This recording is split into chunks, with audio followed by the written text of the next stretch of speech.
Hello guys, welcome back to my channel and enjoy this fanfic part 2. Makoto could swear she heard her bones creak as she blocked another strike from her sensei.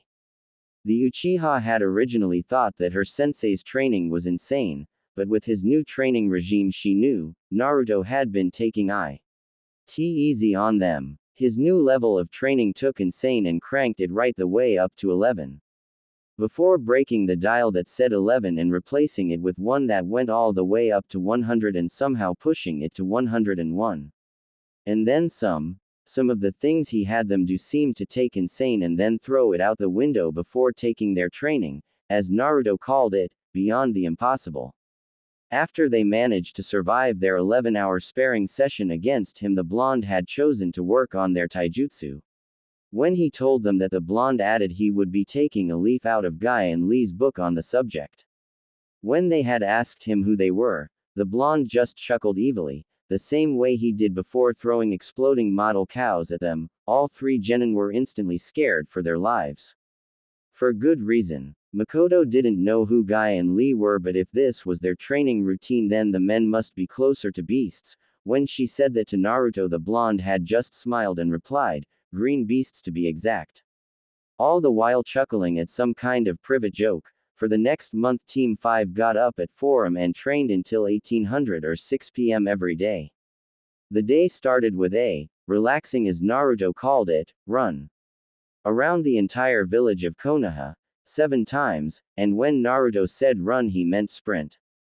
Following that was taijutsu katas. The blonde was merciless even there. They did it with weights, on water, while running, dodging thrown weapons, while tree jumping. Naruto would assign some kind of exercise to be done while they executing the katas at the same time. The blonde laughed while they did it, telling them it would teach them the power of youth. All the while cackling like a madman. Needless to say, the entire team wanted to kill him after day 1. Following the taijutsu katas, the blonde would train their chakra control. They did everything from water walking to kunai balancing, and hell, Naruto even showed them a few exercises that they never ever knew existed. Such as water sphere floating, which was exactly what it sounded like, floating a sphere of water over your hand using nothing but pure chakra control. What Naruto didn't tell them was that the sphere would blow up in their faces if they got it wrong. Makoto cursed the man for that. The day ended with Naruto teaching them some of his personal taijutsu style, though the blonde admitted that he hadn't come up with a name for it yet. When the month was finally over, the team celebrated as Naruto told them that now he would move on to teaching them other things while just maintaining their strength rather than trying to increase it. The cheers died immediately when the blonde told them that the level of hell had just doubled now that they had reached the appropriate strength to survive it. It was at that moment they learned what hell really was. The blonde was relentless. Everything he could think of for the next 4 months he pounded into them, from extra taijutsu to nin, gen, ken and even fuinjutsu. Hell, the blonde forced his 3 genin to master the first step of each of their nature manipulations in 2 months.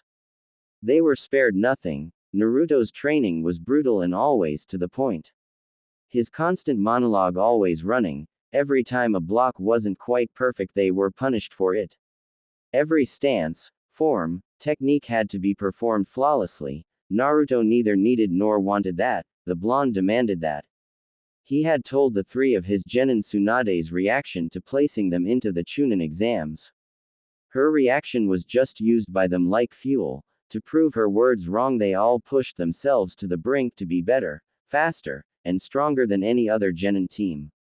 Naruto saw their drive and used it to push them harder, all the while laughing not so quietly at his genin's misfortune. Then started laughing harder, as he pictured the misfortune of any genin that faced them in the exams. Makoto skidded along the ground, before pushing herself off the ground and snarling at the shadow clone in front of her and charging. The ground under her cracked with the force of her kicking off it. The black-haired girl closed, her left hand lashing out in a vicious hook at the blonde's face. Naruto's clone leaned back and allowed to attack to pass over him, before grabbing the offending limb. Unlike 5 months ago, Makoto saw this as an opportunity, using Naruto's grip to pull her in close. and launching a knee at the blonde's head. Naruto blocked with his left arm. Makoto smiled and sent chakra to her eyes, turning them blood red with two tomes spinning slowly in each. She twisted, forcing him to release her. Before kicking at his sternum, she saw Naruto move in slow motion, hand comin'. G up to guard. Makoto altered her angle of attack and her kick changed at the last second to one at the clone's ribs. Naruto smiled and almost seemed to flow around the attack, spinning and planting a nasty heel kick into the black-haired girl's abdomen. Spit flew out of her mouth and Naruto nodded to himself. He had 1 month and Makoto was more than fast enough now. The clone called an end to their sparring session. Okay, that's enough, Makoto-chan, the Naruto clone called out, and the Uchiha gratefully collapsed to the ground. Now then, I am aware that you three are going to need to have some kind of trump card in the exams, and that is what we are going to train for the rest of the month. It should also help you in showing the Uchiha clan that a lightning user is just as good as a fire user.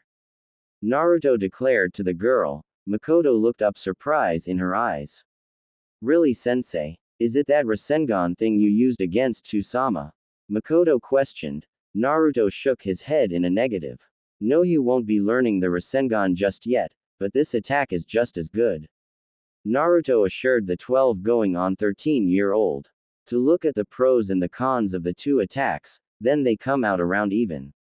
But you should be able to make use of this attack easier than the Rinnegan, as it is lightning element by nature. The Naruto clone continued his lecture, before fixing Makoto with a stern glare. Makoto, this attack is listed as a personal jutsu of mine, so under no circumstances are you to tell anyone about it, nor are you to teach it to the other Uchiha, or anyone else for that matter. This move is going to be reserved for you and me alone. The black-haired girl nodded enthusiastically, before looking at Naruto in suspicion. If you know the three of us need a trump card, then why are you teaching this attack to only me? Makoto asked. Naruto sighed and wiped a hand over his face. She was sharp, he would give her that. More importantly, she cared about her teammates. That was good, that was very good. The blonde took a deep breath. Those two will be given their own trump cards. Kushina will have the Rinnegan. Naruto held up a hand to stifle Makoto's complaints before they started. Listen to me, Makoto. In the Chunin exams you may well have to show that you have a lightning-type chakra nature. If that happens, then if what you have told me is correct, then the clan will use that against you. The attack I will teach you, the Chidori, is an A-rank Raiden jutsu for assassination. However, it has only one real downside. The attack cannot be used reliably without a Sharingan in order to avoid any kind of counter-attack. For the Uchiha clan to see a Raiden technique like that coming from you, I think that they will allow you to stay inside the clan. At the very least, such a powerful technique coupled with the Uchiha D Ojutsu should shut them up. Naruto sighed, looking down at Makoto. Now then, ready to learn? The Uchiha nodded eagerly and Naruto smiled. One last thing, do well and I've got a present for you.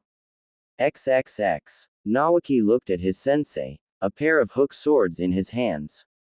They were an unusual weapon, and that was exactly why Naruto had chosen them for Naoki. The Senju heir rushed forward, sword letting. Naruto unsealed his own sword. An O-katana gifted to him by Mifune of Tetsu no Kuni when he finished his training. The two clashed, and Naoki was in awe. Every dodge Naruto made was by the absolute smallest of margins. Every time he left himself open, he quickly found himself paying for the opening. Already nicks covered his arms and legs, several bruises forming on his arms from slaps with the flat of Naruto's katana. A nasty bruise on his torso, where he was smacked by the blunt side of the blade after overreaching. The two danced around each other, a flow of constant movement, though Naoki was almost constantly on the defensive. The two moved back and forth, though Naruto knew that Naoki couldn't keep this up much longer. In order to increase the boy's already fairly large chakra reserves, Naruto had placed chakra draining seals on the two hook swords. The constantly sapped the boy's strength, making it harder and harder for him to keep up with the Uzugakure Jonin. But the seals were helping. Every day the Senju grew more and more, his chakra reserves and control improving slowly but surely. Naruto had not had another confrontation with Tsunade since the one in the Hokage's office, though he did wonder why that was. The blonde would be the first to admit his training methods were insane, so that did beg the question of why Tsunade hadn't tried to kill him yet. Though Naruto didn't know it, the answer to that particular question was Naoki. The last male Senju was quite well aware of what his sister would do if she found out what Naruto's training methods were. But the Senju could tell simply from how much he had improved that there was indeed method to the blonde's madness, so he ran interference for Naruto. Keeping the blonde safely out of the way from his overprotective older sister's punches, his sensei was strong, no doubt about that, but he was not sure if even Naruto could survive an angry Tsunade. But he was willing to bet that it would be one hell of a fight. Now that he considered it, maybe Naoki should let that fight happen and place a bet on the winner, who knew maybe he could even make some money off it. Naoki fell to his knees. Naruto looked over the Senju heir and pulled out a storage scroll. Putting some chakra into the seal matrix and removing its contents. A large rectangular black case, the blonde smiled at the Senju. Well then Naoki, I think you will appreciate this. It might not be any kind of special occasion but here. The blonde threw the case at the Senju's feet, and Naoki opened it cautiously. His mouth dropped open and he looked up at his sensei with nothing but gratitude in his eyes. Laying in the case were possibly the two most beautiful and deadly-looking swords Naoki had ever laid eyes on. Mirror images of each other, the only exception was that one's hilt was wrapped by red leather and the other by blue, crescent blades extending over the knuckles. The blade itself was straight for the most part, but around 15 centimeters from the tip there was a curved metal spike. Though Naoki couldn't see them, seals covered the blade, intricate and interlocking. Naruto smiled at his student. These are called blue crimson. Anyone who knows where that is originally from, give yourself a pat on the back cause you're awesome. I do want to state that I have just taken the name. They have no abilities like the originals. I've put a few seals throughout the blades, but they aren't much more than seals to keep the blades permanently sharp and free of rust. These beauties' real power is in their ability to absorb and store your chakra. They do have a limit, but you won't reach that for a while. Naoki picked up the two swords reverently, like they were some kind of holy artifacts. Naruto waved his hand at the Senju in the world-famous, "Bring it," manner. Naoki smiled and charged swords in hand, and the dance of steel started anew. XXX. Kushina cursed her sensei. And not for the first time that day, the blonde had decided that her chakra control wasn't good enough and had her work on it. That had been 5 hours ago. Not that Kushina would have minded that much. If her sensei said it needed work, then it needed work. She trusted Naruto more than enough to believe that. But this was insane. Dodge! Naruto yelled, firing another jutsu at Kushina, who flipped out of the way by vaulting off the water's surface.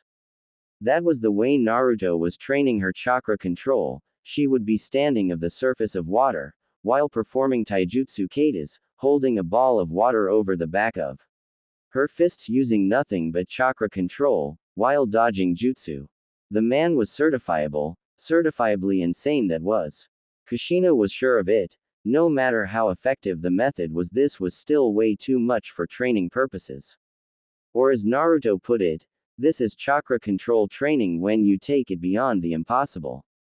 Then proceeded to fire off highly destructive attacks at her. Damn that man.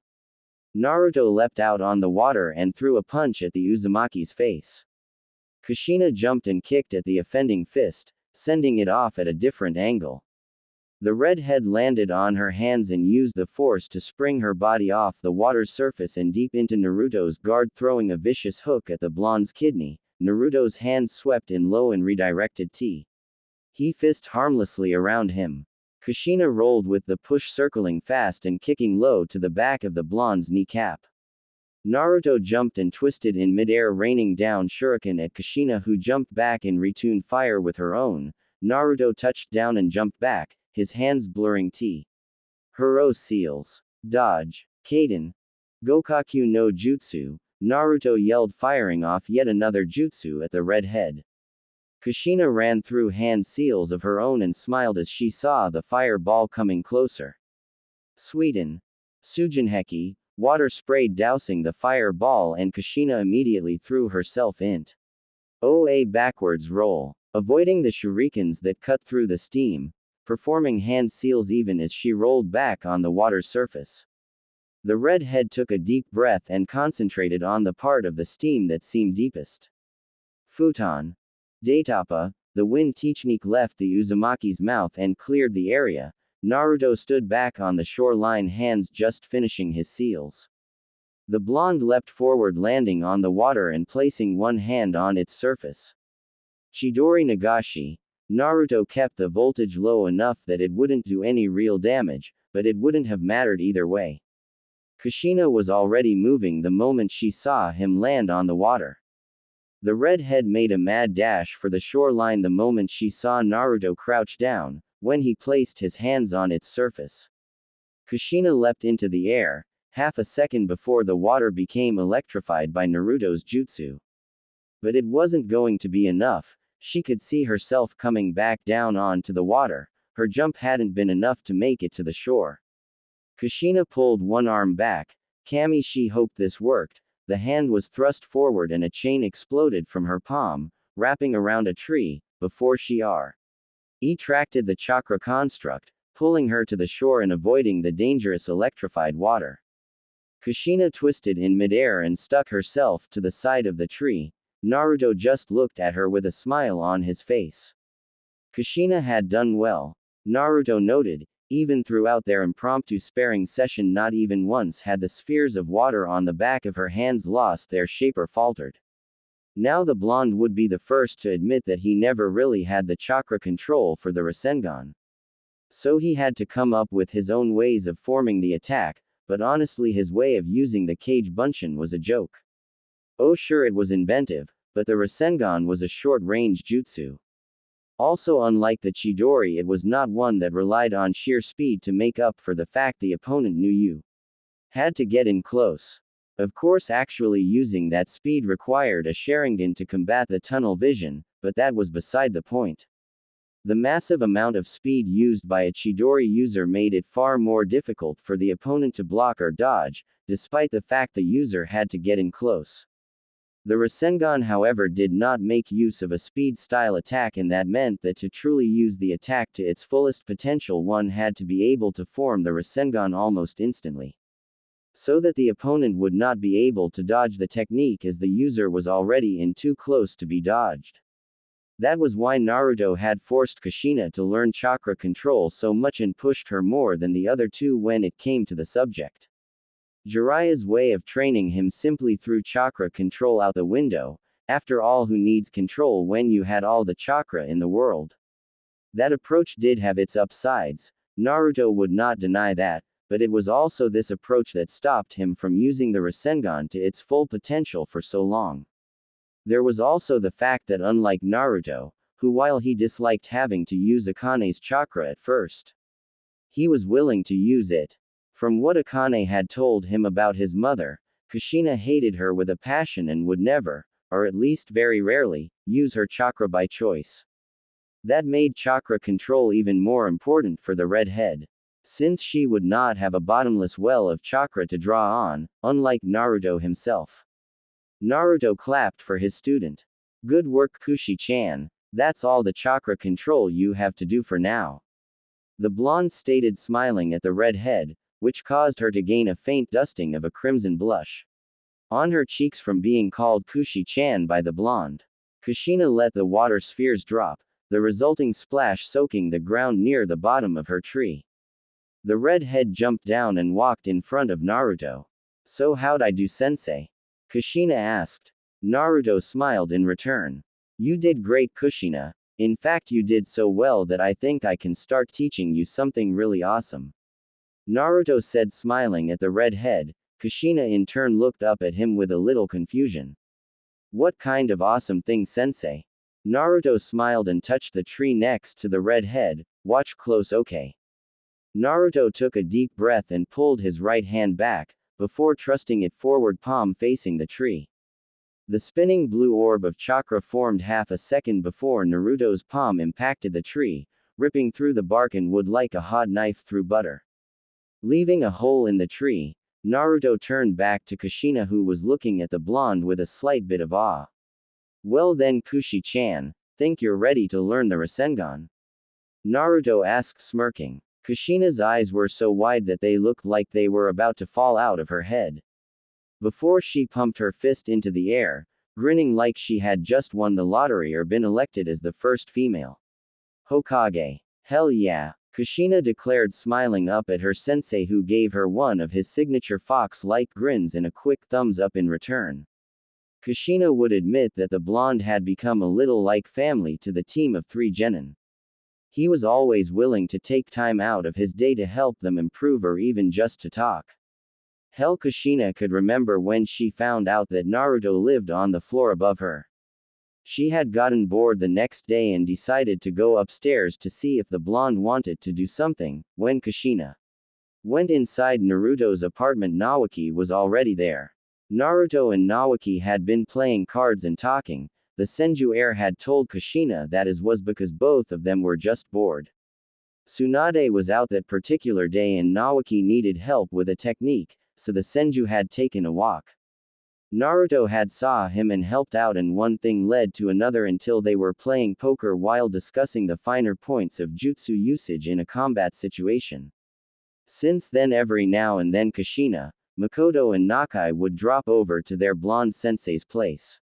Naruto was always happy to have them. Hell, it wasn't uncommon for the 3 genin to spend an entire Sunday inside the blonde's apartment.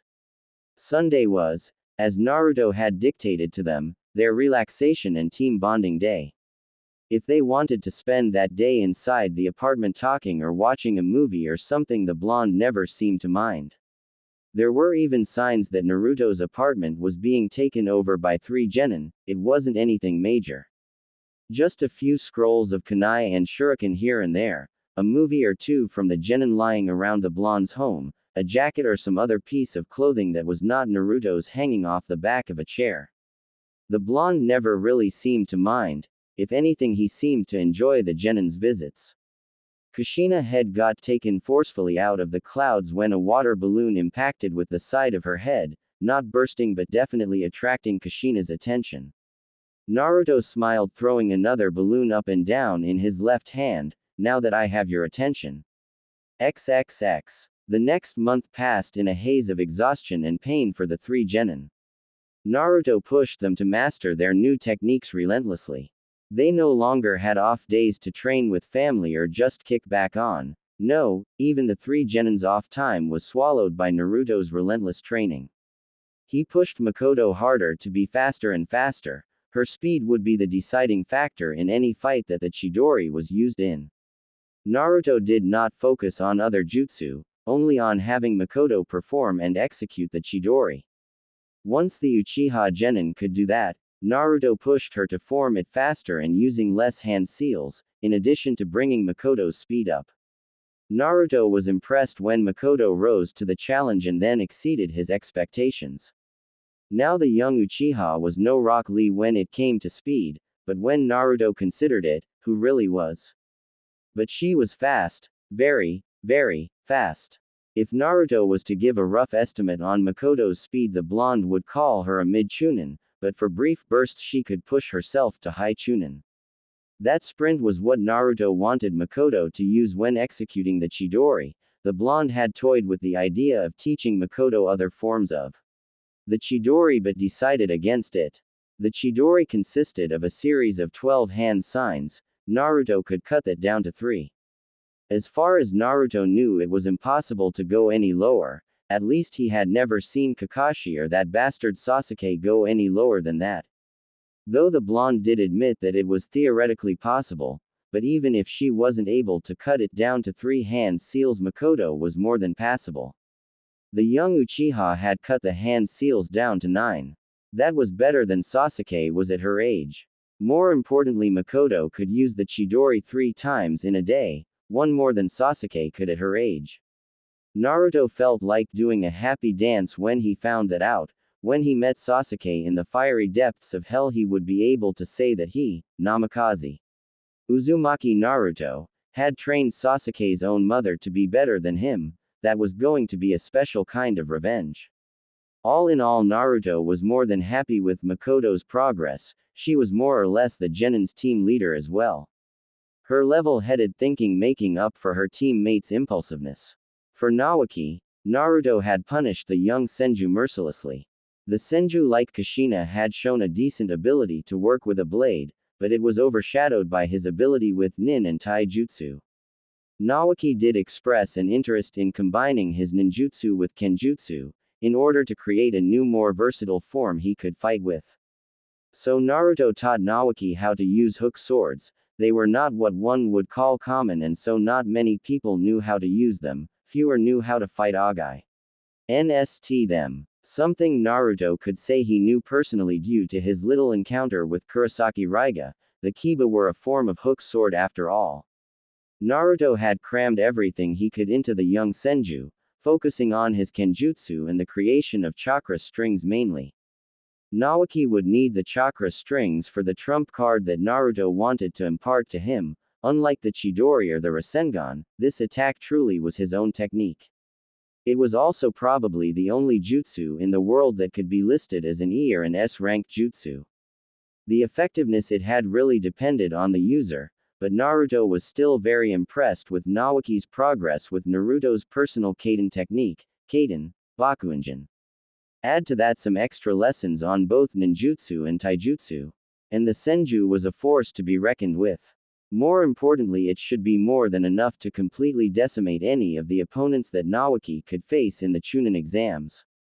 Though what Naruto really wanted to see was Naoki vs anyone from Tsunade's Genin team. Naruto was sure that the Senju heir would decimate them in short order. He just hoped he had a camera and Tsunade was around when it happened. Seeing Naoki show he was far more powerful than he let on, and seeing Tsunade's reaction to it would be like Christmas coming early to the blonde. Finally, there was Kushina. Naruto had, quite literally, pounded everything he knew into the girl. From combat tactics to kenjutsu and finally the Rasengan, it had taken 3.5 weeks for Kushina to be able to form the Rasengan correctly, e.g. the attack not blowing up in her face. But the girl did manage it. The last few days were spent on Naruto giving Kushina advice on how to create the Rasengan faster. The redhead was currently still at 6 seconds. Better than Naruto was at her age with the use of his clones, and the blonde told her as much, but still not fast enough. That being said, Kushina had one advantage Naruto didn't: chakra chains, by making use of the chain's ability to hold down her opponent. Kushina could keep them from moving enough that it made the time it took her to form the Rasengan mean less. Naruto was also pleased to note that Kushina could fight with the best Genin's Kiri could offer when it came to kenjutsu. The redhead was a little on the short side to fight with Naruto's favored weapon, an O-katana, so the Narukami had to improvise. Kushina now fought using 3 weapons, 2 wakizashis for indoor fighting or up-close and personal work, and a single katana. Thankfully, the normal katana's length was short enough that Kushina could use it without a problem, though until she grew a bit more the wakizashis would be her better weapons. Kushina's ninjutsu was nothing special, but he knew that would probably never change. Besides, Kushina was only really bad with jutsu that took a lot of hand seals. So as long as Naruto kept it to shape and nature manipulations, the redhead would never have any real problems. Which was a good thing considering that shape and nature manipulation were something he was very good at. Add to that, most of the skills that Naruto taught to Kushina regarding the wakizashi and the katana were directly from the samurai of Tetsu no Kuni, and the samurai didn't use hand seals, only shape and nature manipulation. You had a sword style that was almost tailor-made for Uzumaki Kushina, much like Mifune had once told Naruto that the samurai sword style seemed to fit him like few others. The blonde made a mental note to visit Tetsu to speak with Mifune. It would be good if he could convince the old samurai to teach his genin a few things. Naruto was not sure if Mifune would agree or not, but the old man was always good like that. It would probably end up being some kind of trade-off really. Most likely Mifune would agree to teach his genin in exchange for Naruto performing a few services for Tetsu no Kuni, and honestly Naruto would be happy to help. Tetsu was a fine country, one that never needlessly antagonized others, and the samurai had a strict sense of honor and loyalty. There was something Naruto could respect about that, moreover he owed Mifune more than he could repay. Even if the old man in this dimension didn't know that, Naruto would still do his best to pay back that debt that he felt he still owed even now, despite Mifune telling him that there was no debt to repay. XXX. Naruto sighed. How did this happen again? The blonde looked down again, at Kushina and Makoto sleeping on his chest. Now the blonde knew for a fact that the three of them still had all their clothes on. Well, that was one theory out the window. And a theory Naruto was quite glad to be rid of. They were 13 for Kami's sake. If Naruto had done that with Makoto or Kushina, he would have felt like a cradle robber. The blonde looked to his right. Naoki was passed out and sleeping on the couch. The blonde sighed and looked up at his ceiling. That was correct, all 4 members of Team 5 were inside Naruto's apartment. Yesterday marked the last day of training for the 3 genin, not that Naruto had a choice but to stop as the Chunin exams started the day after. It was their old rest day anyway, so Naruto gave them the Sunday off. The 3 genin decided to use it as a team bonding day. As Naruto had forbade them from practicing any form of the ninja arts for the day. The day had been interesting for the blonde as he simply let the genin pull him around, though Naruto did feel saddened by the fact that Ichiraku Ramen hadn't opened yet. Naruto put that on his list of things to do, invest in Ichiraku Ramen when it opened. At least Naruto hoped it would open. The blonde had no idea what he would do if the delectable ramen of Ichiraku was taken away from him forever. Naruto made another mental note to get to Tetsu no Kuni as fast as possible. The only ramen stand that rivaled Tuki's godlike ramen was there. The 3 genin had pulled him off to lunch first, the 3 fighting over where they would eat. Naruto bopped all 3 of them on the head and took them to the Golden Leaf, arguably the best restaurant in Konoha. Before telling the 3 genin to go nuts, Naruto would foot the bill for them today. They deserved that much for surviving his brutal training. Well, that, and Naruto got a feeling that the only reason Tsunade hadn't tried to kill him yet was Naoki misdirecting her. God bless the Senju's soul for that. Besides, Naruto was starting to see each member of Team 5 as his family. Naruto had no problem in treating family to lunch, even if it was outrageously expensive lunch. Following that, both Naoki and he were dragged around for a Makoto-induced shopping spree. Fortunately for the 2 males, Makoto was a kunoichi. So they were mostly spared a clothing-induced hell and instead ended up spending time browsing ninja stores. For things like shuriken, kunai, and other wonderful things capable of stabbing or exploding. Though Naruto did tell his entire genin team not to purchase any explosive notes, Naruto was no seal master but was far, far above average. The blonde could easily make explosive notes for them. In fact, he actually ended up giving them around 100 each, his own special brand of explosive notes. Same size, 10 times the bang. What could Naruto say? When it came to explosions, any Uzumaki worth their salt knew one thing: size matters. Kushina declared that she wanted to relax after their little impromptu shopping trip, so they dumped everything inside Naruto's apartment. Before heading to the hot springs, but not before Naruto set a barrier over the women's side. Even if he would never admit it, Naruto thought of Jiraiya as a fath. So he put the barrier up for the old pervert's benefit. If anyone tried peeking, it would look like the woman's side was filled with fat old ladies. This was better for Jiraiya than the alternative. After all, Naruto would hate to have to beat his father figure to death for peeking on his students. Still, he could only do that if he got to the man before Kushina and Makoto. Actually, now Naruto thought about it, maybe he should let Jiraiya get himself caught. It would be interesting to find out what a Rasengan did to the male reproductive system, and he was sure that if Jiraiya was caught peeking on her, Kushina would show him exactly what would happen when the Rasengan was applied directly to Jiraiya's balls. The end of the day was spent with the four of them watching movies in Naruto's apartment, and eating takeout ramen. They must have fallen asleep while doing that. Naruto looked down again and smiled at the content looks on Kushina and Makoto's faces. Naruto yawned and looked at the clock. 10 They didn't need to be at the academy until 3, but there was no guarantee that Naruto or any of his students would wake up on time if the blonde went back to sleep. Naruto sighed. This was going to be a long morning. He shook Kushina awake.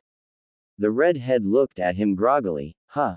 Naruto-sensei, what are you doing in my room? Quote. Naruto chuckled nervously. Kushina, this is my apartment and you're kind of sleeping on me. Would you mind getting off, please? Naruto asked. Kushina looked down at where she was before looking back at Naruto, then looking down again and going a red so bright it put her hair to shame. The remainder of the occupants of the apartment, and the apartment block, were woken by an embarrassed scream from Kushina, followed by one from Makoto with the sound of Naoki's hysterical laughter in the background. Naruto sighed while cooking breakfast for 4. Kushina was currently using his shower while Naoki waited for his turn and Makoto was helping him by making pancake batter. How had this happened? When he woke his team up, Naruto had expected them all to go home, then he would meet them again for the Hunin exams in a few hours. That, needless to say, had not happened, the three all opting to stay at his apartment and get ready there. Naruto's argument that they needed to go get clothes and more importantly more equipment such as ration bars, kunai, etc. was shut down when Kushina revealed that the three had been stashing things like that in Naruto's apartment for months now. In a bunch of storage scrolls in his spare room, in a wardrobe he didn't know he even had, containing clothing Naruto knew was not his. How the hell did he miss them bringing a wardrobe into his apartment? And putting storage scrolls and clothing in it as well. He was an S-rank ninja kami, damn it. He should pick up on things like this. He must have been slipping. A thought like that did not sit well with Naruto.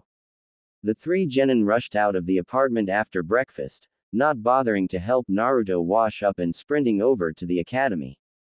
Naruto checked the time. It was 1 p.m., and the blonde started doing the math in his head. If they walked, and they probably would, then it would take between 30 and 40 minutes to get to the academy. Naruto sighed and looked at the dishes, then made the infamous cross-shaped hand sign, Kage Bunshin, Narukami, Naruto's answer to all forms of menial labor. The original sat down on his couch, formerly Naoki's bed, and looked both ways before unsealing an orange book and reading, a perverted giggle escaping his lips every now and then. Naruto checked the clock. It was almost 2, and the blonde stood and placed his hands together. Naruto threw a quick look over his shoulder at the still cleaning clones. Lock the door before you pop. He got a chorus of "Hi" from the 2 clones before leaving for the academy in a shunshin, a flash of lighting accompanying Naruto's exit. The blonde found himself standing in the hall before the exam room. Naruto spread out his awareness, looking for his genin's chakra. The blonde sighed. It seemed they were coming to him. Naruto looked up as Kushina came into view and gave a lazy wave. Huh? What are you doing here, sensei? Naoki asked as he came into view. Naruto smiled at them. The 3 of them were ready. They were going to ace this. Also no invasion for them, so at least they would be allowed to become Chunin. Just some last-minute advice, Naoki-kun. Naruto said, smiling at the 3, before nodding to himself and focusing on Makoto. Makoto-chan, you are, in a way, this team's leader. You're level-headed and can analyze a situation quickly and efficiently. It helps you're not too impulsive as well. Keep a level head, stay focused and keep these 2 from going off the deep end and you should all be fine. When it comes to battle, Makoto-chan, I have only one thing to say, let none match your speed. Naruto smiled at the raven-haired girl who beamed up at him. Naruto turned his attention to Naoki. Naoki-kun, you're the team's all-rounder. You can handle just about any situation you come across because you're good at everything. That being said, right now I want you to leave using the swords as a last resort, have something to surprise the opponent with. In round 3, okay. Other than that, your chakra is far above what a genin's should be. If worse comes to worst, you should be able to outlast the opponent. Naoki nodded at Naruto and placed his hand on the scroll that contained his swords. Kushina, you're the team's powerhouse. Your chakra is the highest out of all three of you, and with the amount of power you have at your disposal, you shouldn't have a problem bulldozing through the opposition if you need to. Just remember that finesse has its place and to make use of it. Other than that, don't use your wakizashis or your katana unless you don't have another choice. Keep something as a trump card, besides the other thing. Kushina nodded and Naruto took one last look at his team. Final words of advice: stick by each other and work as a team. Remember always, those that break the rules are trash. But those that abandon their comrades are worse than trash.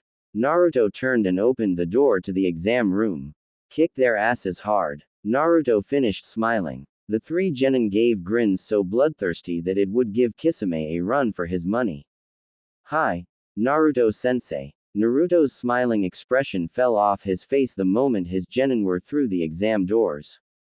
The Uzugakure Jonin channeled some of his chakra into the seal of his wrist, Okatana dropping into his waiting hand. Naruto took a deep breath. He had felt them when he spread his awareness out, chakra signatures that should not be here. Thanks to Akane's ability to sense hatred, Naruto was able to tell a lot of things about a person just by feeling their chakra. The chakra he had felt from these people was cold, almost robot-like, emotionless. They were feelings he had got in his own dimension from only one sect of shinobi, Root. The blonde then disappeared in a burst of speed. It was time to find out what that damn war hawk wanted from the Chunin exams. They had already tried to abduct Kushina once before and Naruto was not letting that happen again. Naruto dropped soundlessly behind the Root ninja, his vantage point directly overlooking the examinee's room. Naruto saw the name mark in the ANBU's mask and the O-katana stabbed forward, severing the man's spine, while in 5 other locations his cage bunchins did the same, well, almost all of them, except one who merely knocked the ninja out. Naruto wanted to present the man to the Sandaime. It would get the old man on Danzo's case and hopefully make the old fool think twice about his movements. The last thing Naruto needed was Danzo screwing up his genin's chances. The blonde leaned down and sealed the body in a storage scroll before jumping off. He needed to get to the Jonin sensei's room before anyone started to get suspicious. Naruto made another cage bunchin as he jumped, handing the clone the scroll with orders to get it to the old monkey. A shunshin later, Naruto was standing outside the Jonin sensei's waiting room. The blonde yawned as he walked inside. It was plain, a lot seats and a projector screen of the goings-on in the examination room. Naruto yawned again before looking over the Jonin inside the room. There were a little over 100 of them, and he spotted Jiraiya and Tsunade easily enough, as well as an Uchiha that he didn't know. That being said, the man did look like he had a stick shoved so far up his Naruto would have needed a miner's license to remove the damn thing. The blonde's eyes kept moving. 4 from Suna, 6 from Aim, 4 from Kiri, 8 from Kumo, 3 from Iwa. That old bastard Onoki had balls of solid fucking titanium to send his genin to Konoha after the stunt he tried to pull. Naruto could see 2 from Taki, a few more villages that Naruto didn't recognize. Naruto couldn't see any from Uzu, but that was to be expected. Even if Naruto had driven Iwa off, the fact remained that they had attacked Uzu. The Uzukage probably didn't want to risk even a single Jonin being outside Uzu right now. Though when Kushina made it to the finals, Naruto was sure that Dad would make the trip to see her. In fact, he actually knew Dad would be making the trip even if Kushina didn't make it, but still he hadn't told the girl that. Let it be a surprise for her. Naruto gave Jiraiya a lazy wave as he sat down, getting a nod from the white-haired man who in return walked over to the blonde. You got some balls, kid, putting your team in the exam with only 6 months training. Jiraiya said with a smile before turning serious. You think they're ready? Jiraiya asked. The man sounded genuinely concerned. If that was because Tsunade was worried about Nakai or because Minato already had a crush on Kushina, Naruto wasn't sure, moreover he wasn't sure he cared. You've only had 6 months to train your team as well, Jiraiya-san, why didn't you give them more time? Naruto asked. Jiraiya shrugged before sitting down next to the blonde. True, the white-haired man admitted. That being said, Minato and Hiashi are geniuses in their own right and Sum isn't that far behind them in terms of skill, hell they even managed to complete AC rank with no support from me. Hey, now that was a good mission, all I had to do was sit back and let the genin do all the heavy lifting. Jiraiya finished. Naruto smirked inside his head, so Jiraiya wanted to compare mission records, did he? Too bad for the white-haired man. Naruto knew for a fact that his team had completed the most C ranks. How many missions has your team done so far, Jiraiya-san? Naruto asked. The white-haired man puffed up his chest proudly. 32 D ranks and 4 C ranks, Jiraiya declared proudly. Tsunade edged her way closer. Naruto smiled. Well, my team has the advantage then, Jiraiya-san. So far we have completed 13 C rank missions, no D ranks. Jiraiya's jaw acquainted itself firmly with the floor. The hell? You know you can't even take a C rank without completing 20 D ranks first, right? The white-haired man asked. Naruto just shrugged back to him. Actually you can, it's just recommended that you don't. The blonde corrected his older companion, who just looked like someone had stabbed him. Don't you think that's just a little irresponsible? Jiraiya asked. Naruto had to stifle his laughter. Yes, the great toad sage Jiraiya, the man who threw him down a cliff with nothing but the hope he might be able to summon up some of Akane's chakra, was talking to him about responsibility. The Godfather part notwithstanding, the blonde was still a little pissed from when he found that out after all. Not really, I knew their limits and their strengths and weaknesses, they were ready for it. Naruto replied. Jiraiya however looked unconvinced. Still, I think you. Naruto chose to cut him off there. Jiraiya-san, do you train Team 5? Naruto asked. Jiraiya looked at him like he was insane. No, of course not, I am the sensei of Team 7, the white-haired man replied, looking a little lost at Naruto's line of questioning. Okay then, have you even seen Team 5 training or watched them spar with each other? Jiraiya shook his head. Naruto sighed. Then why are you questioning my methods? I know what they are capable of because I did train them.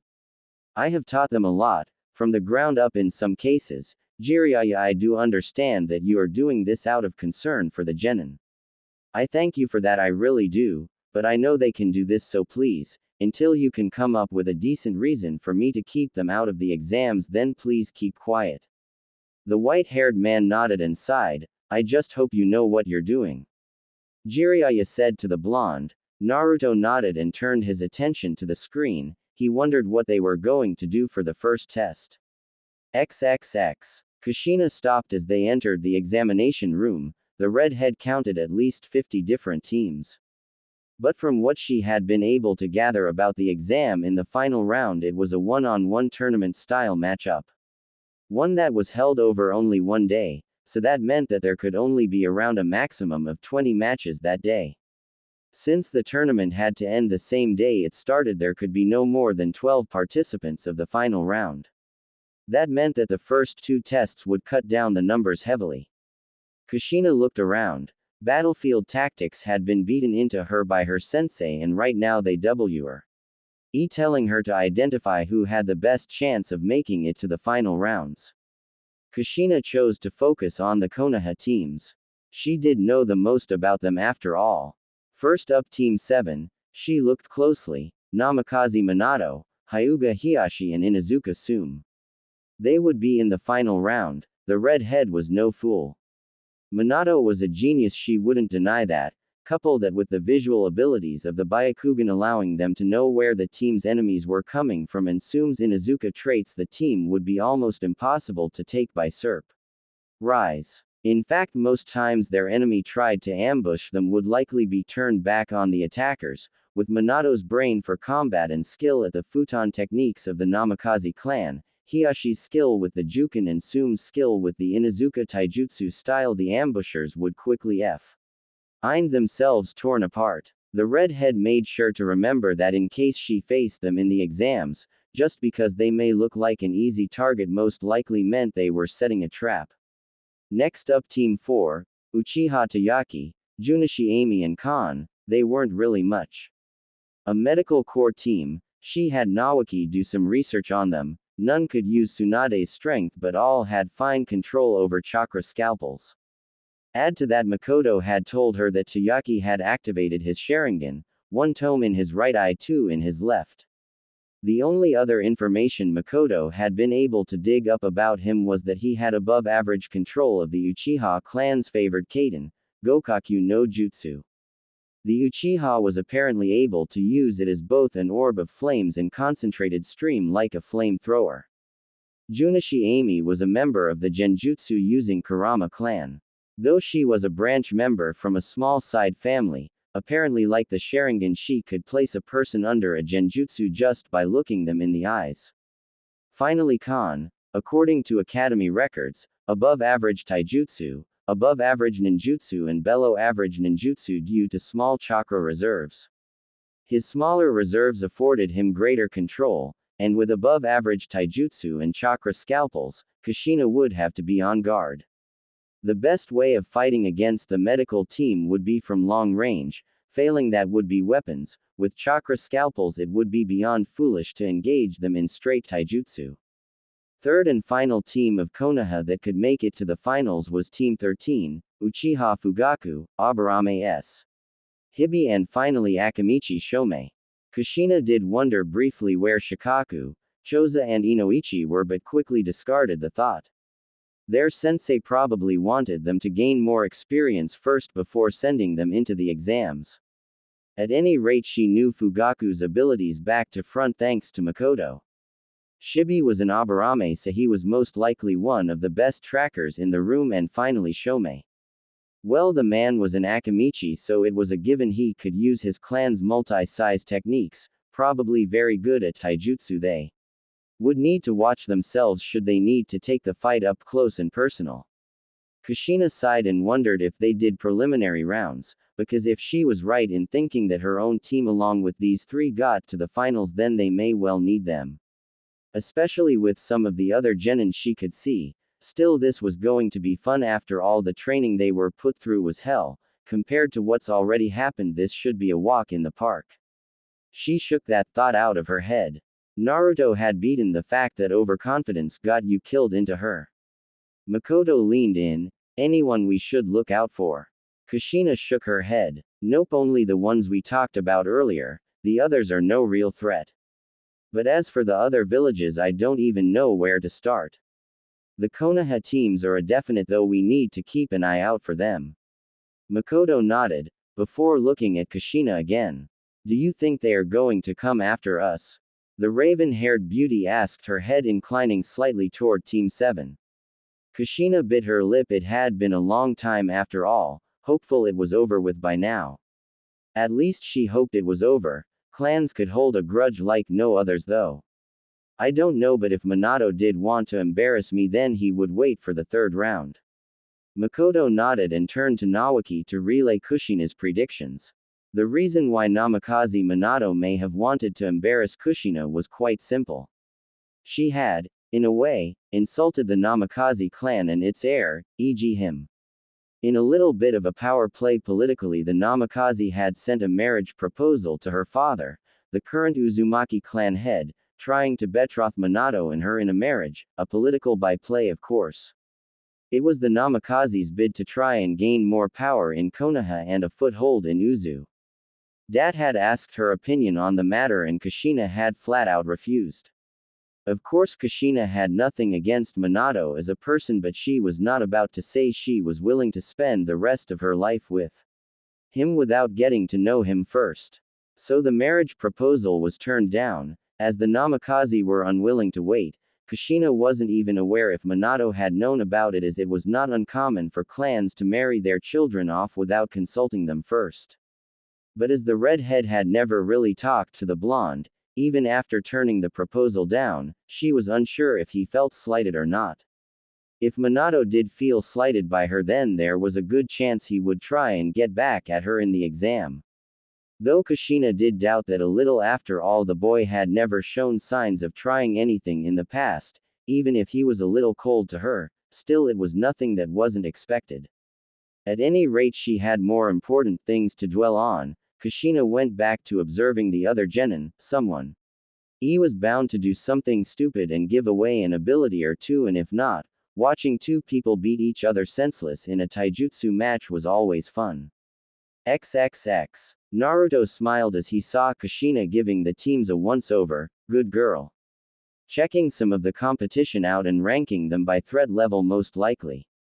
Hell, Naruto was doing it himself. So far he counted 3 teams from Konoha, 2 from Kiri, 1 from Kumo, 2 from Suna, 1 from AIM and 1 other that was possible from Iwa, that would make it to round 2, or to be more correct, had the best chance of making it past round 2.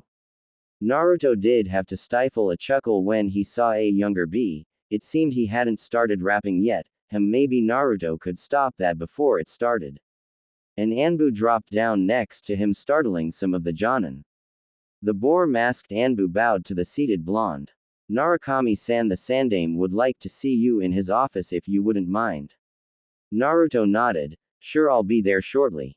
Naruto hands came up into the ram hand seal as he used Shunshin, disappearing in a flash of lightning, startling some of the more nervous Jonin and making Jiraiya's hair stand on end to end, from the static electricity discharged.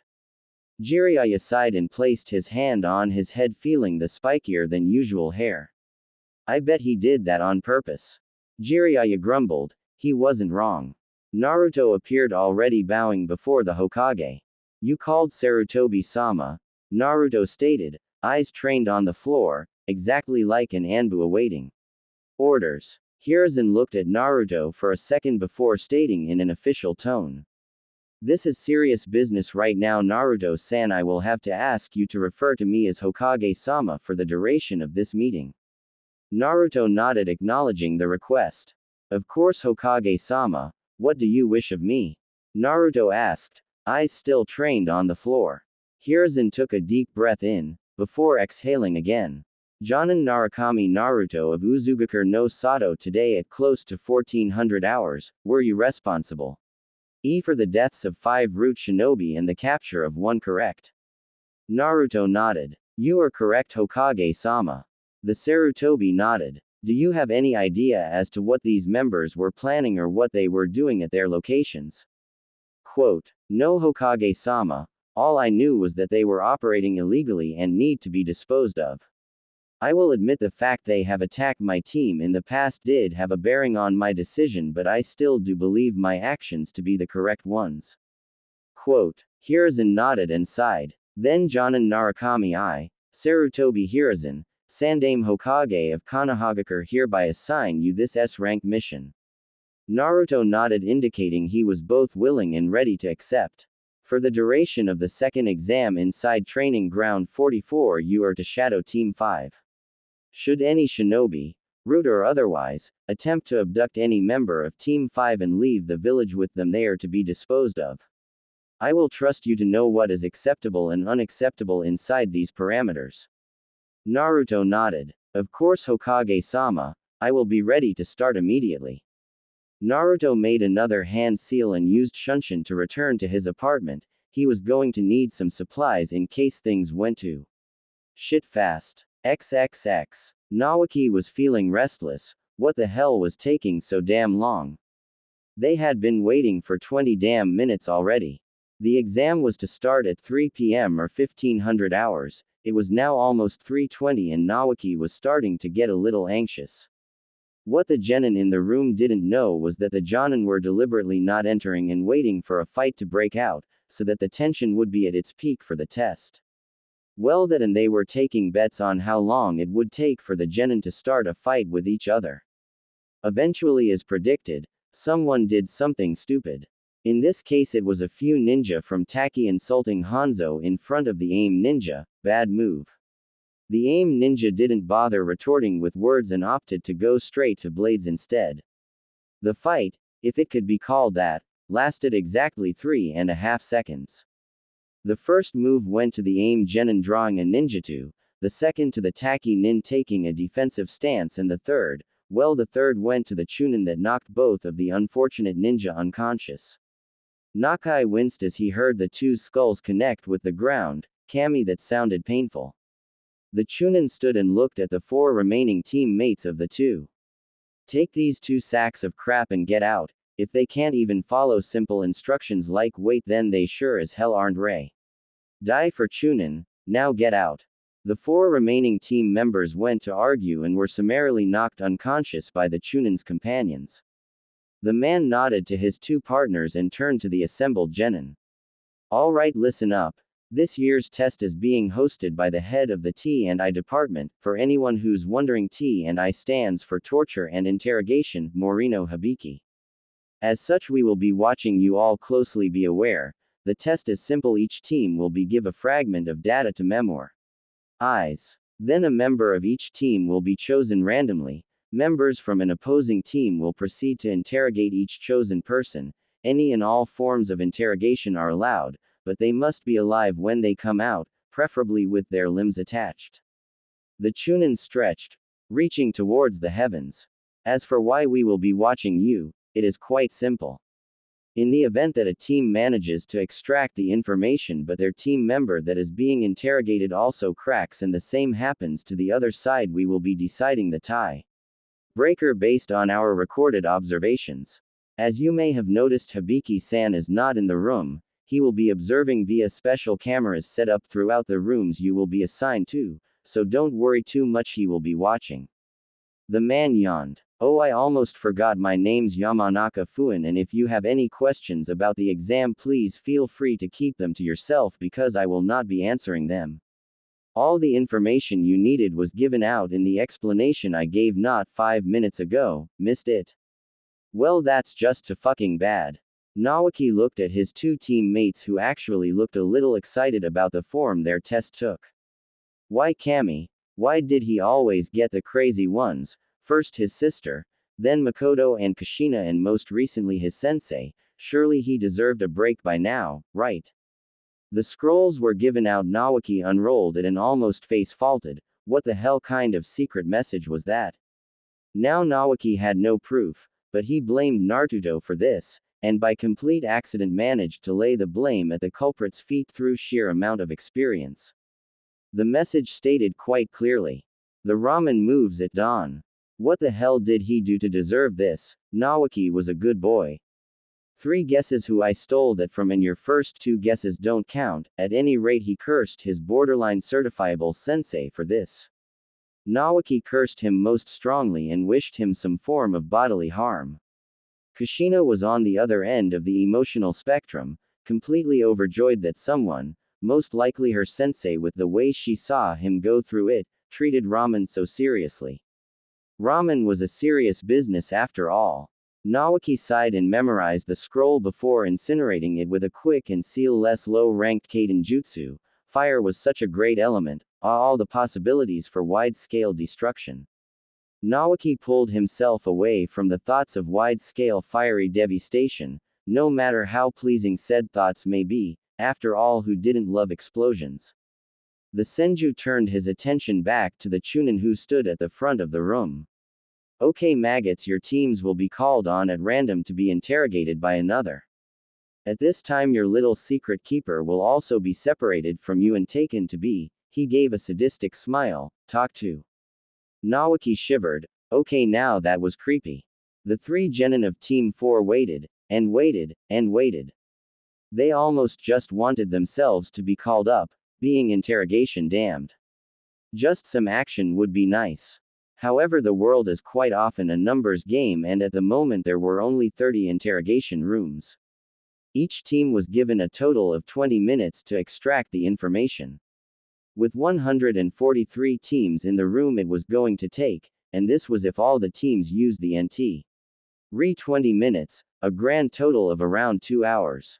Okay, so it really wasn't that long, but it didn't matter, they were going crazy from the inactivity.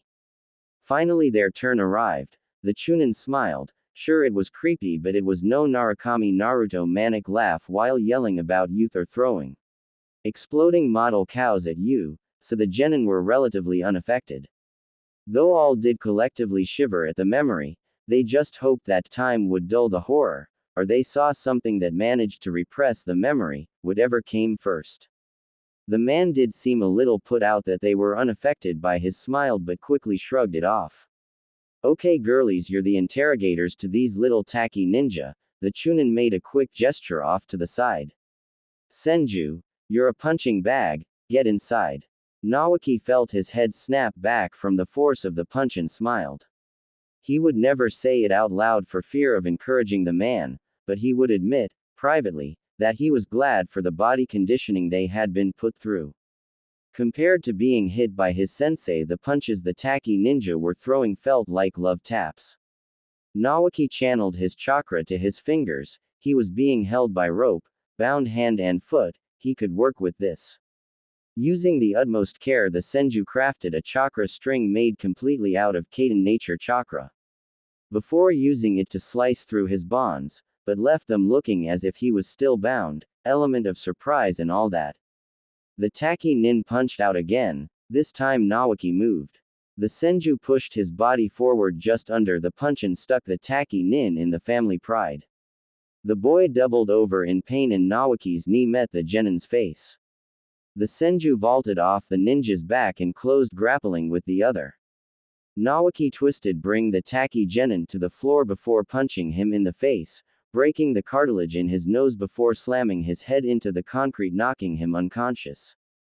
The Senju stood and dusted himself off and spat out some blood before knocking lightly on the door. The door swung open revealing a bored-looking Chunin. Done already Sen, was as far as he got before Nawaki walked out of the room leaving behind the two injured tacky nin. The Chunin looked after the boy for a second before looking into the room and seeing the downed ninja.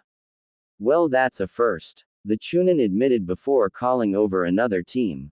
XXX. Naruto landed inside his apartment. It looked like for the first time in a long time he would have to take something seriously. Naruto shrugged out of his casual clothing and walked into his room. It was a fairly Spartan affair, a simple bed and wardrobe with a small desk and chair in the corner. At least that was all Naruto allowed most people to see. Even his genin had no idea just how much of an armory the room really was. The blonde whipped a kwani out and cut his hand and placed it on a seemingly normal part of the wall. Kai, the blonde declared. Black lines in interlocking spirals wormed their way across all four walls of the room, the window being placed under a funinjutsu barrier to prevent anyone seeing in. The black lines layered themselves one atop another, forming a complex and interlocking pattern that made one amazed at their very intricacy. There was a small blast of smoke and the bare four walls had been replaced, each wall now housing rows upon rows of weapons. Hundreds of kunai and shuriken, exploding tags, ninja wire, barrier tags, razor wire, garrote wire, tantos, wakazashis, kodachis, katana. Okatanas, scimitars, arrows, bows, armor of varying sizes and designs, throwing knives, hidden blades, poisons, paralyzing potions, healing elixirs. The room quite literally stocked everything Naruto could ever need when it came to weaponry. The blonde sauntered over to an armor display rack and quickly donned the suit. Mottled gray pants with a shirt, a thick cloak for obscuring his face and physical features, a pair of black combat boots and finally a pair of fingerless Anbu-issue gloves on his hands. Next came his weapons. Naruto decided that safe was far better than sorry and as such the blonde packed like he was preparing for war. Hidden blade on each arm, 24 throwing knives in easy reach.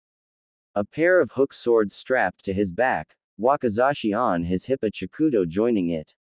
A few hundred kwani and shuriken stored in seals over his body, along with his okatana and some explosive notes. Naruto sighed and picked up a bottle of black hair dye. Naruto shuddered. Black hair, and he would probably have to make it straight hair in order to avoid more suspicion. He would look, a little, like an Uchiha. Dear sweet Cammy, he hoped those little bastards appreciated this. XXX. Mikado yawned and waited for the last few teams to finish their interrogation test. Getting the info out of the tacky nin they had been assigned hadn't been very hard. Then again, she did have the prank princess from Hell Uzumaki Kushina on her side, along with the inherited sadism that came from being the student of Narukami Naruto. A few threats here, a couple of Raiden-enhanced finger strikes to the Genin's family pride, and the tacky nin folded like wet paper. Ah. Memories. Nawaki had walked out of the interrogation room not too long after they had finished. Kushina and Makoto hadn't even entertained the idea he had given up information. The three genin yawned. This was boring, really boring. Kushina scanned the room again. 114 or thereabout had started, so this test would cut them in half right down to 57. That was for the better. It was the next test that worried her. It would have to cut the participants down to acceptable levels, which meant it would have to be far harder than the previous ones. The Chunin exam proctor Fuin walked back to the front of the room. Congratulations, you have passed the first stage of the Chunin exams. Now I'll introduce you to your second exam proctor, Orochimaru. Fuin finished standing aside. A hissing serpent rose from the ground, baring its fangs at the genin. Before seemingly throwing up, convulsions started along the snake's length as it regurgitated a body, covered in its juices. Orochimaru stood and wiped off the snake venom, much to the disgust of the surrounding genin. Such cute little children, Orochimaru said, licking his lips, slitted yellow eyes looking over the assembled genin. All of Team 5 shivered at the way he said that. Now then, you my cute little children have 40 minutes to make it to training ground 44 or you will be disqualified from the exams. Now run along, my cute little genins. Orochimaru gestured for the genin to leave, and they did. In fact, they sprinted all the way to training ground 44. Fuin looked at Orochimaru with a smile. Was freaking them out like that really necessary? The Yamanaka questioned. Orochimaru shrugged. Not really, no. Damned if it wasn't fun though. Quote, XXX. Naruto grunted as he parried another slash from one of the root members. Naruto had already entered the forest of death and was waiting for his team. Until he had felt the chakra of the root shinobi, then he started hunting them down. Danzo had made this personal when he had tried abducting Kushina all those months ago. Now that Naruto had free rein to fight Root, provided he looked after Team 5 at the same time, the blonde planned on engaging in a private war against that bastard of a war hawk. Still, he only had the second exam to do so, and Danzo only had a limited amount of root anbu, so he was going to run out sooner or later. Too bad. The blonde jumped back to avoid the Kaden jutsu that smashed against the ground in front of him. Naruto smiled. It was 1 against 5, and oh boy did you have to feel sorry for those root members. The 5 masked shinobi circled him slowly. Ninjatus held at the ready. Naruto sheathed his own hook swords in one fluid movement. The blonde, turned black-haired, shinobi took a deep breath. He had no idea if this was going to work, and after all it was just a trick he had picked up from Kami, rest his soul. Naruto had never had time to learn more than the theory of the attack, but the blonde was willing to bet what he did know. Would be enough for the 5 in front of him. Raiden chakra circled his fists and feet, but no further. Naruto couldn't keep the viscous grin from his face. It was no Raiden no Yoroi, but it was a start. The differences in the techniques were obvious to Naruto. According to by utilizing Raiden no Yoroi you gained increased speed and power.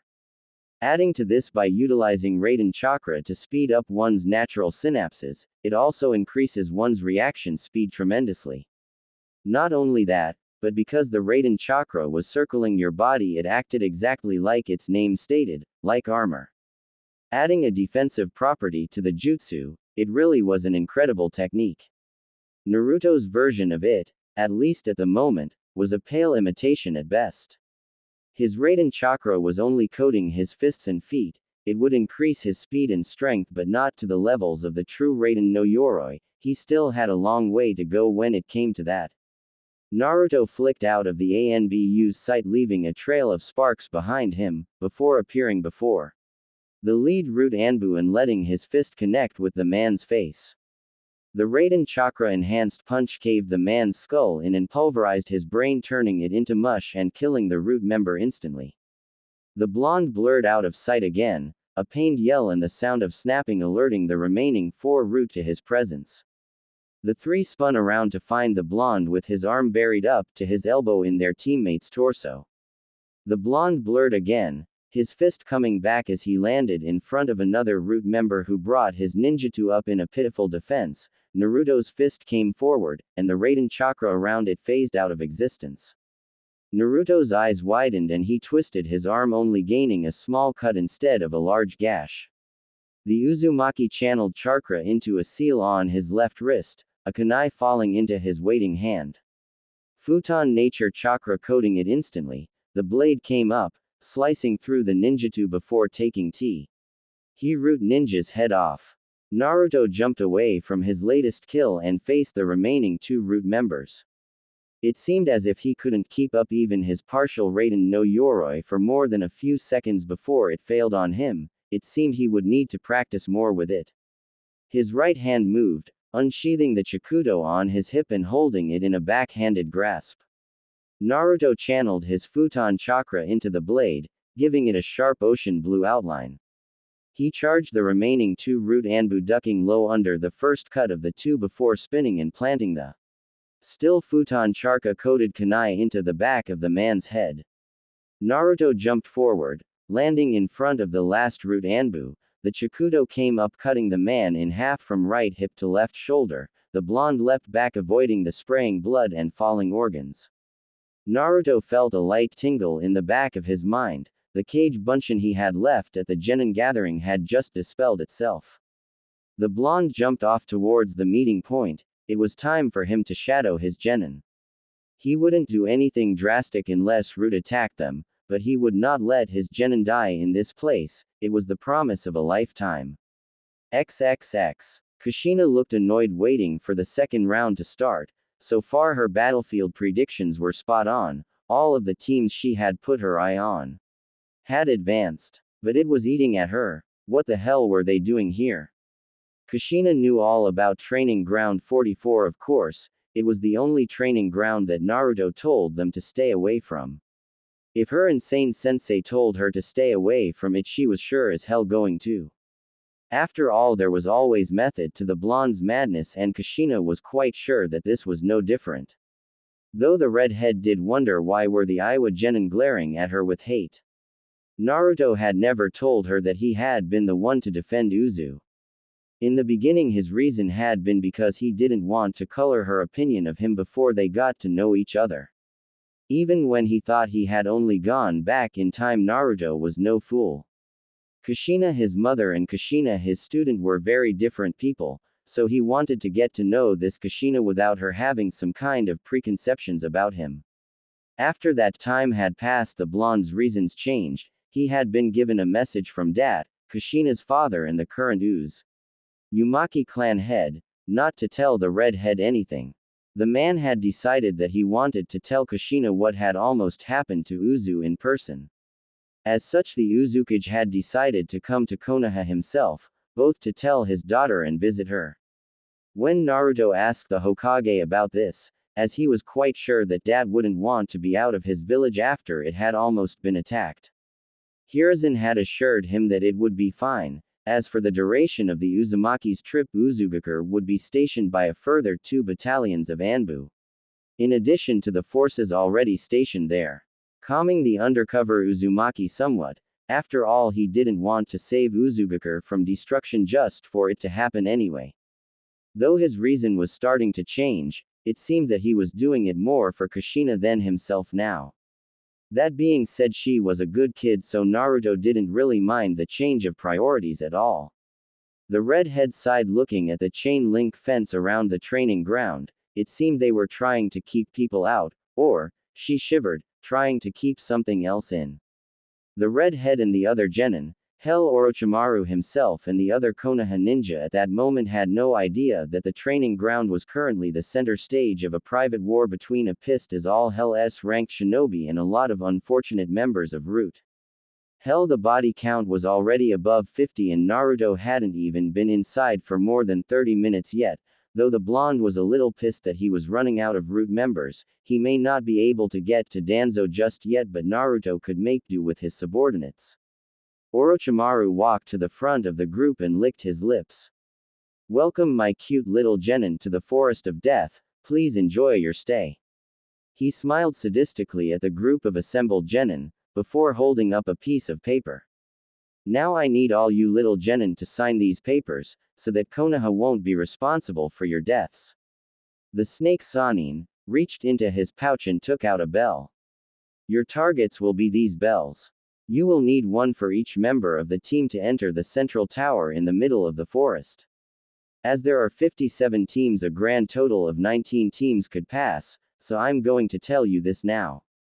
Most of you won't pass. You have exactly 120 hours or 5 days from the moment I let you inside the forest to get your 3 bells and reach the tower. Any questions? The snake Sanin ignored those that raised their hands. He wasn't in the mood to answer them anyway. Okay then my cute little genin, sign the forms and turn them into the booth to get your bell. Now off with you. Orochimaru finished his explanation and melted into earth, off to do whatever the hell it was he did in his spare time. Makoto turned to her teammates. Any ideas? She questioned. Kushina and Naoki looked to the sky quickly. First of all, we can't afford to hunt for our bells for too long. We only have 5 days, and the sooner we make it to that tower the better. More time to rest, more time to plan. Kushina stated before looking to the sky again, searching for some form of inspiration. Naoki looked into the trees, a frown forming on his face. Perfect place for an ambush. Using Sensei and Kushina's seals as well as mundane traps would be good. Considering that both your and Kushina's elements are good at cutting things, we could probably form some good improvised traps beyond what we already have. Naoki threw in his 2 cents and sighed. Makoto analyzed the information she had been given, plan forming in her mind. Okay, here's the plan. When we get the bell, Kushina will seal it into her arm using Fuinjutsu. That way it will be slightly harder to detect us using sound, might even give us a slight edge over the Hyuga. After all, if their Byakugan saw no bell, they were less likely to be bothered by the White Ed clan. Naoki and Kushina nodded, before looking at the girl intently. Kushina, can I assume that Sensei taught you some wide-range destructive jutsu? Makoto asked. Her red-headed friend nodded in return.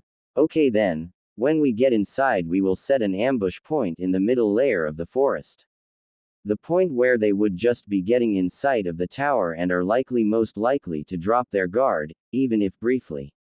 At the start, Kushina will use a wide-range jutsu to push the team towards the traps. Once inside, they will likely start to panic and try to run back out the way they came in. When this happens, Kushina, I want you to bombard them with long-range wide-scale techniques. Naoki, you set off the entire TRAP and make it safe for us to move in. At the end, all 3 of us attack as a cohesive unit and take them down quick and clean. If we get lucky, the opponent might even be taken down by the traps. If not, then we should at least be fighting a weakened foe. Any more suggestions? Makoto asked, looking at her 2 teammates. As you wish, fearless leader. Kushina and Naoki declared with perfect synchronization. Makoto just sighed. It was freaky when they did that. The 3 genin of Team 5 retrieved their bell and were escorted to their own forest entrance. At the go signal, the 3 rushed inside, for some reason feeling like they were being watched. Not an uncomfortable feeling, but more like someone was watching over them. The 3 smiled unconsciously. It was a nice feeling.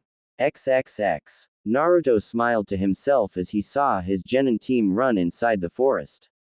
They really were good kids. In the relatively short time they had known each other, Naruto had come to care for them beyond most. Far beyond what he did for most of the Leaf Village, even in his own dimension. Though he did find it a little strange that he would occasionally catch himself just watching how Kushina's hair caught the light or the way Makoto moved. Ah well, it was more than likely nothing. At least he hoped it was nothing.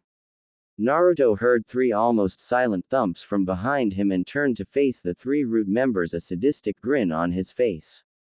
Raiden chakra flared around his fists and feet, the Uzumaki cracked his neck from side to side, his sadistic grin firmly in place. Oh, I am so glad you're here. You three wouldn't mind being my test dummies, would you? The blonde charged. The three members of Root didn't even have time to scream.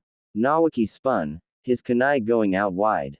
His opponent, an AIM ninja, jumped back. The brown-haired Senju smiled as the ninja was knocked unconscious by Kushina from behind. Their plan had gone off without a hitch. They successfully lured, trapped and then destroyed the opposing team. It was nothing too impressive. The AIM ninja had been lured into an open clearing by a clone of Kushina.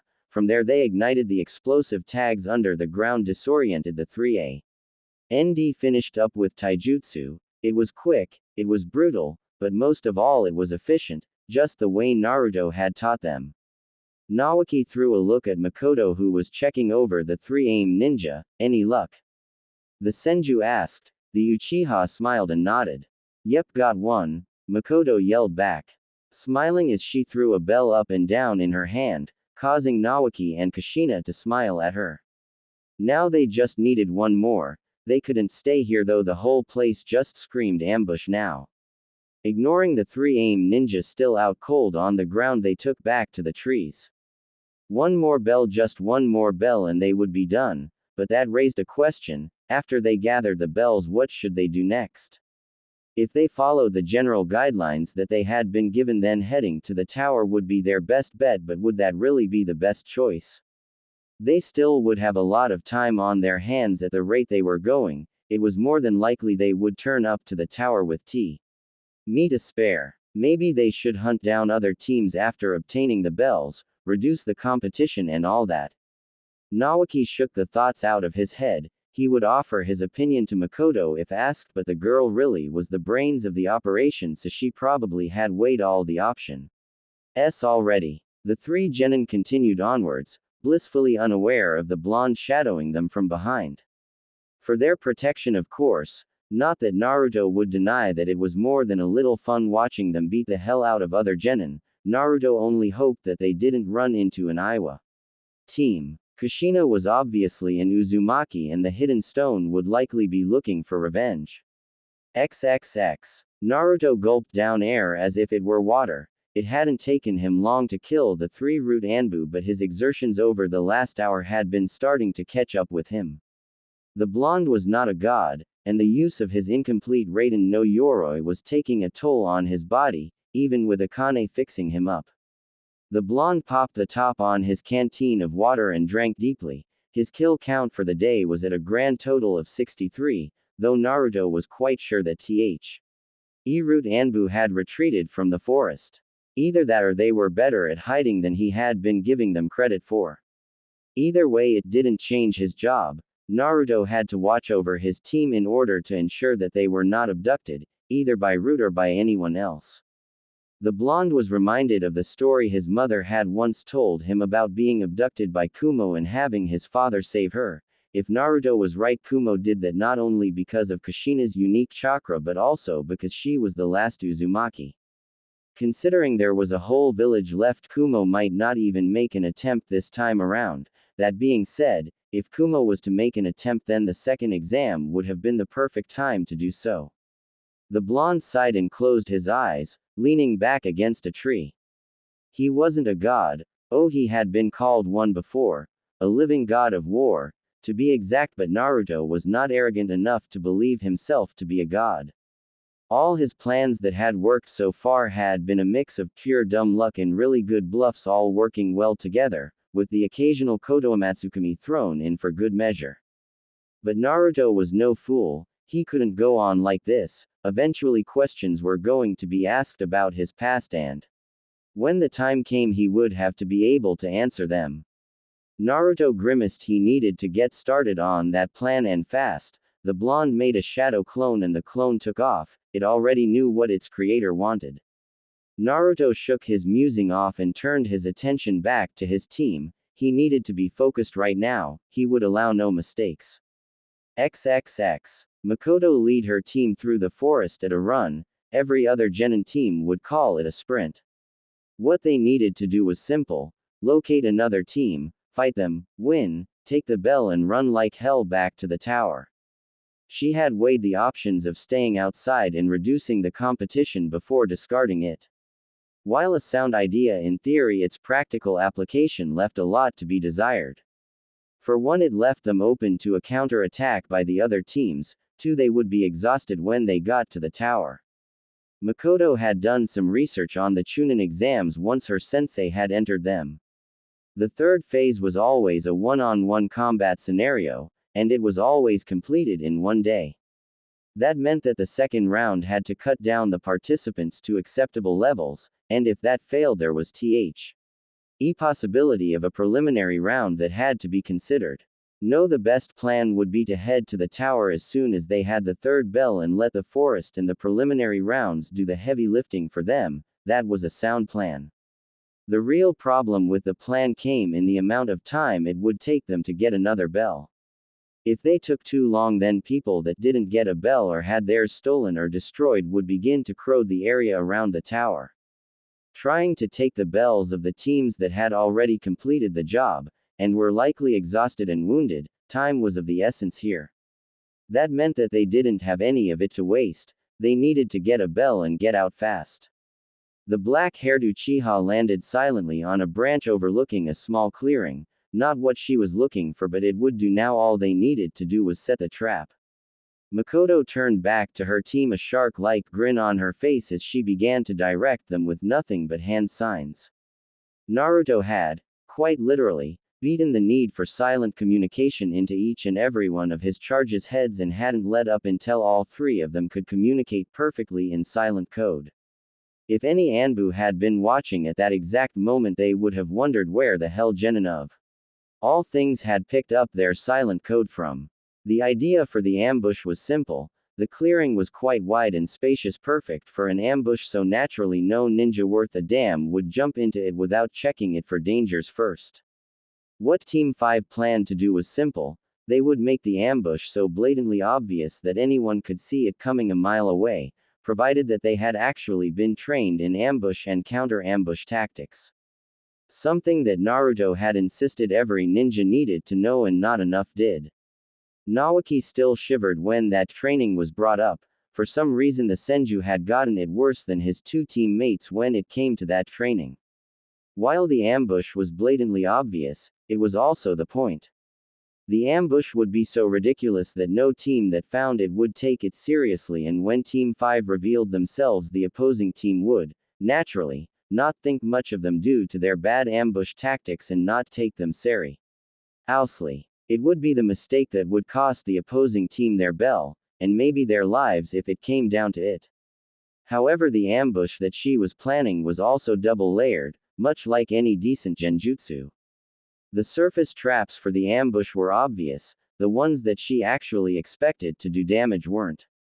The log that was suspended above the clearing would kill someone if it connected. It was also placed so it was blatantly obvious it was there, and it allowed anyone it attacked 12 different avenues of escape. However, the landing zone of each of these landing zones was infected with a tasteless, smell-less and colorless airborne poison that would slow down their opponent's movements and reaction times. It was a poison that all members of Team 5 were immune to, due to having an antidote on them.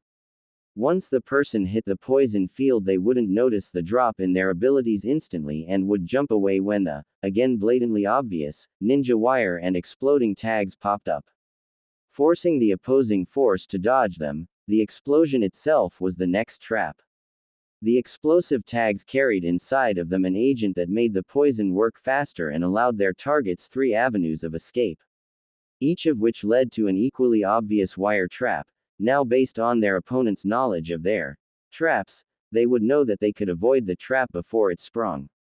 Except that they wouldn't be taking the poison into account, or the fact that unlike the other wire traps, this one would activate in less than 0.05 of a second. They also wouldn't know that the wires were coated in a knockout poison. All in all, Makoto thought it was a pretty good plan. XXX. Kushina hummed to herself as she laid down another explosive tag. As much as the redhead absolutely hated her sensei on occasion, she did have to admit one thing: the man knew his explosives. 10 times the bang exactly the same size, Kushina had almost begged to learn how to make them. Naruto had eventually gotten so annoyed with her constantly asking to be taught how to make his special explosive tags that the blonde had cut his miniature mother a deal. If Kushina made it to the final rounds of the Chunin exams, he would teach her how to make the tags as well as spend time with her.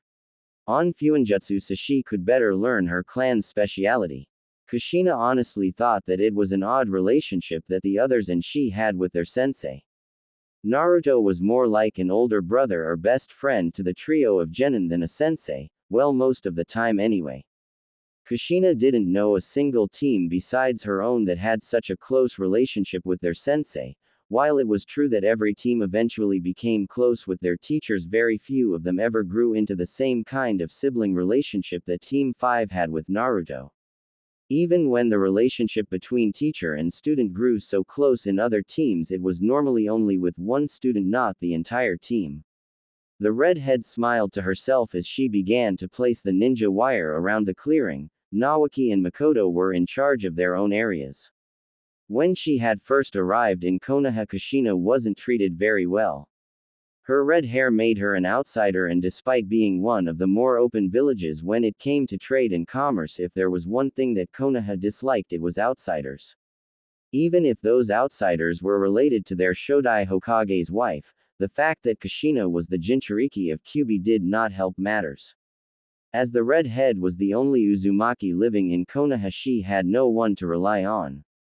Some of the people inside Konoha had even said things when they thought she couldn't hear them, saying that she had been sent off from her clan because she was a disgrace or something like that, and Konoha had been nice enough to pick her up. What made Kushina mad was that even if she told them what she knew to be true, that her clan, her father, her mother, her sisters and her brother still loved her, when the people of Konoha asked back, "Then why did they make you come here?" Kushina couldn't answer them. The redhead could hardly just come out and say, "My family sent me here to become the next Jinchuriki of the Kyubi to keep you all safe." Well, actually, now that she thought about it, Kushina decided that she probably could say that, but it would make more problems, and it would solve. Sure, telling the people of Konoha that would stop them talking about how her family had supposedly abandoned her behind her back, but it would also make them see her as a monster. Kushina knew how the Jinchuriki were treated in other villages. Her life in Konoha wasn't what she wanted it to be. She didn't have her family nearby. She couldn't see her father and mother or her brothers and sisters whenever she wanted, but her life in Konoha could also be a whole lot worse. The redhead tightened the last piece of ninja wire and pulled it into place. To be honest, Kushina had been lonely in Konoha, very lonely. It was only in her third year in the academy that she had finally gotten a friends in Makoto-chan and Naoki-kun, but even then she was still lonely. Sure, friends helped, but they didn't fill the void. Family, she wanted a family. On her birthdays, Kushina never really got much. That being said, the redhead couldn't really expect much considering that she didn't have any family in the village. But until Naoki and Makoto had come along, she hadn't even gotten a happy birthday from anyone. It was one of the reasons that she was grateful to have Naruto as a sensei. Most teams of genin became fast friends, best friends. People who watched each other's backs and protected each other. Slowly but surely, Team 5 had become something more. Somehow, from the soul-crushing training to the days they just spent together enjoying each other's company and even sneaking into Naruto-sensei's house with Makoto and Naoki to wake. The blonde-up Team 5 had become something more. The dysfunctional four had become a kind of makeshift family. It was a reason that Kushina wanted to thank her sensei but didn't know how to. Because, thanks in some ways, a lot of ways, to him, she wasn't alone anymore. It was also the reason that Kushina liked spending time at Naruto's apartment as often as she could, for as long as she could. Because she was trying to do for the blonde what Naruto had done for her. Kushina wasn't sure if Naoki and Makoto had noticed it, but the blonde never talked about his family. And very rarely about his friends. More importantly, when he did talk about them, it was always things like, "Ino loved flowers like that," or, "Choji used to love meals like that." He always talked about the things that his friends loved when he spoke of them, which was very little. Naruto always talked about the things that his friends loved, about the world his friends loved. Not even once had Kushina heard Naruto speak about the world that he loved. From the slight amount of melancholy that Naruto had when spoke of them, Kushina was able to deduce one thing: the blonde's Fryan. His family, they were all dead. Or at the very least Naruto could no longer see them. Kushina had come up with a goal for herself after she came to that conclusion. She would do for her sensei what he had done for her. Kushina had decided to show Naruto that he wasn't alone anymore. Kushina jumped back into the trees and settled into wait. While the work of setting up the trap had been good for her to reminisce and think, now it was time to get her head back into the game and perform like a real ninja again. The poor bastards that dropped into this trap would never know what hit them, of that Kushina felt assured. XXX. Naruto couldn't help the yawn that came out of his mouth as his genin team made a beeline for the tower after dispatching a team of Taki nin.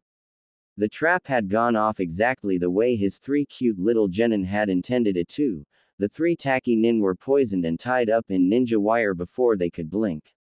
From there it was a simple knock to the back of their heads with kunai by his genin and they were away with their last bell. Naruto had checked the time as well. At the rate that Makoto, Nawaki and Kushina were moving, they would finish the entire second segment in around an hour and 20. Take that, Gaara. Well, at least this job had been easy. Thankfully he had been able to force Root to retreat before any teams got to Far Eye. Nto the forest. Otherwise things would have gotten messy. Naruto couldn't help the smile that came to his face as he saw his genin enter the tower. Naruto unsealed a clock and looked down. 1 hour 17 minutes. Take that, Gaara. The black-haired blonde took off his mask and sealed it away before using the henge to hide his now black hair, returning it to its normal golden blonde, not a moment too soon. Naruto felt like his body was stretched for a second before vanishing in a puff of smoke only to reappear inside He tower and facing his, surprised as all hell, genin team. Naruto just gave them one lazy wave.